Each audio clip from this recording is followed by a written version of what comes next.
Cette première partie de notre exposition consacrée à René Lobiès rassemble des œuvres rares qu'il a réalisées dans les années 50, à une époque où il était connu de façon internationale, en Europe, en France bien sûr, dans des galeries influentes, mais également en Allemagne, en Italie et surtout aux États-Unis. Aux États-Unis, il a été très proche de deux poètes très importants, Ezra Pound et surtout Robert Criley, qui animaient l'université de Black Mountain, d'où sont sortis beaucoup d'artistes importants,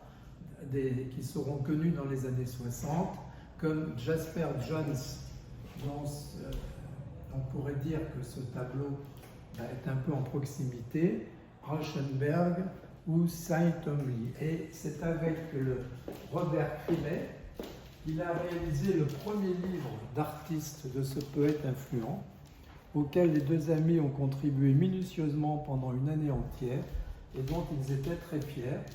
Et la première revue, le premier numéro de la revue